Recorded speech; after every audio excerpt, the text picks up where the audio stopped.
for solid waste management, or um,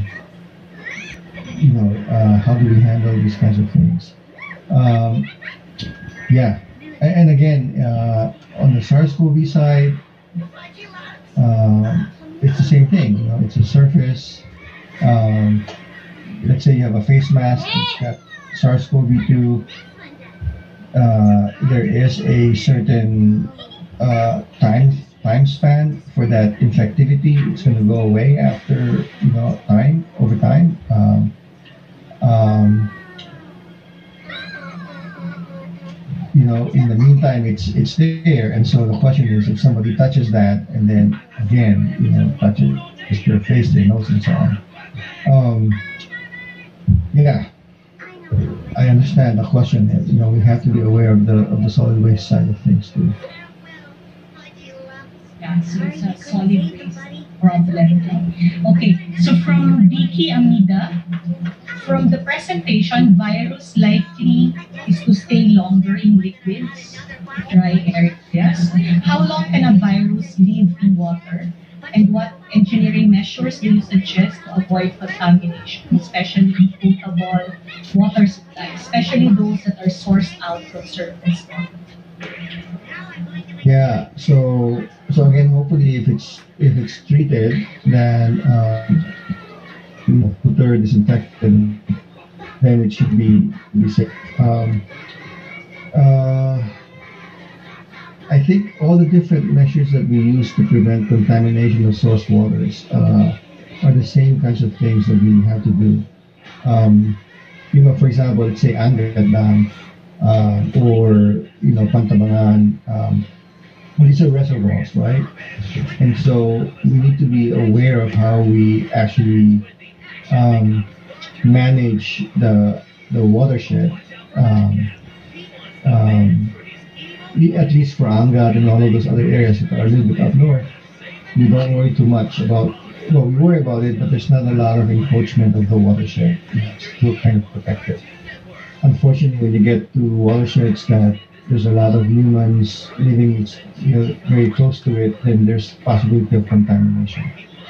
But the same measures that we would use to protect watersheds and the sources of drinking water for other types of pathogens and contaminants, these are the same kinds of things that we have to worry about for SARS-CoV-2.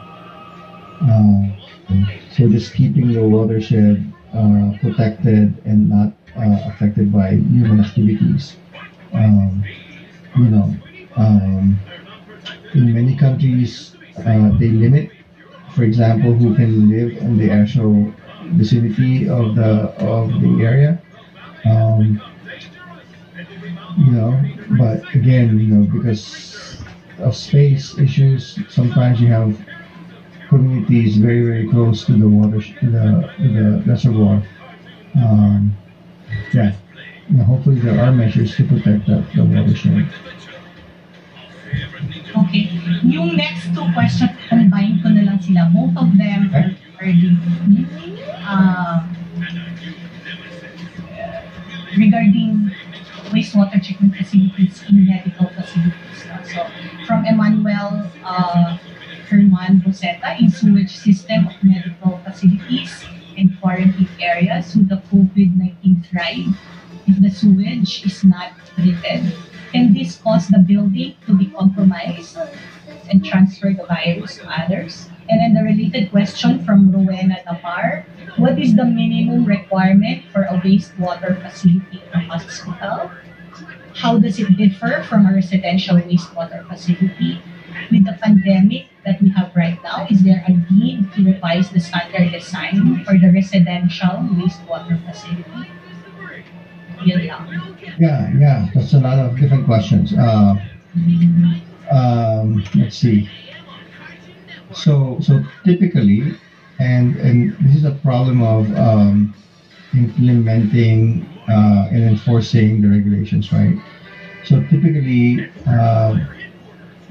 these facilities would have to meet a particular set of standards, permits, and usually these are BOD, Bachelor Demand, Maybe that's the main thing. And solids. Um, and so these treatment plants usually are, um, they would have physical removal processes, screening. They might have an aeration system, activated sludge, small package plant. Same with shopping malls and so on, right? In the Philippines, they would have these small package plants.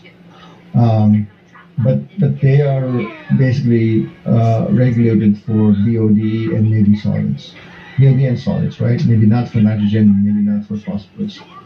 Um, and then the water, most of that actually still goes to a kind of like a sewer line. So in that case, there's still a barrier there, right? In that it goes to a sewer line, and then at the treatment plant, then you still can have chlorination and disinfection. If it's a really nice package treatment plant, then they might have already the disinfection part here, right? UV even much better than chlorine because you don't need to dechlorinate.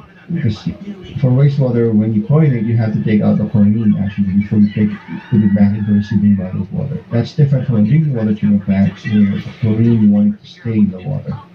Um, so it really depends on the permit that they have. So then the other question is, what if it's not functioning well, or maybe there are leaks in the system? So think about it, right? If you're living in an apartment and then you have several floors, but you have a leaking um, sewage line, and that might actually affect people who live below you, right? And that's where again there's possibility of aerosolization or people touching the sewage and so on. So that is the main issue there. Um, so in general, the infrastructure has to be solid and robust, right? And functioning well. I don't know if I answered the question. Um, but the idea for sewage lines, pipes, is that they should not be leaking, right? They should be separating us, where we live, from our waste. That's the idea.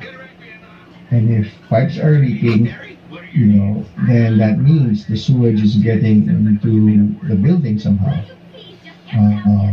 So it's just part of maintenance of the building itself and the infrastructure. So the other question is, should there be a separate design? Or should we revise the design for residential wastewater treatment? Yeah, no, I don't think so. Like I said, if you follow the actual design, uh, yeah, and if you have disinfection, it should be effective. I don't think we need to have a different design. I think what we need more is that the actual maintenance and making sure that the treatment plant works as designed. I think that yeah. So for example, I've seen treatment plants in Metro Manila. I was, you know, many years ago, I was a consultant for, some of the concessionaires in Metro Manila on the wastewater side. And the design is fine. It's but like any infrastructure, in particular a wastewater treatment plant, there's an operation component to it. You have to know what you're doing for uh, the wastewater treatment plant to function properly. It's kind of like a car, right? I mean, when you buy it, it's new, it works well, but if you don't maintain it, as you all know as civil engineers, you gotta have maintenance on roads, on bridges, on structures. Otherwise, it will fall apart. So, um, I think it's not a design necessarily, but it's really more making sure that it's working as it's supposed to work. Yeah. Yeah, and if we follow the prescribed disinfection or chlorine residuals that should be there. That's it right. Yeah. kill the virus, right? Okay. From Jeannie Ricarte sa Upan, considering the cost of chlorine and or other disinfecting chemicals for water treatment, is there any alternative or home remedies that we can consider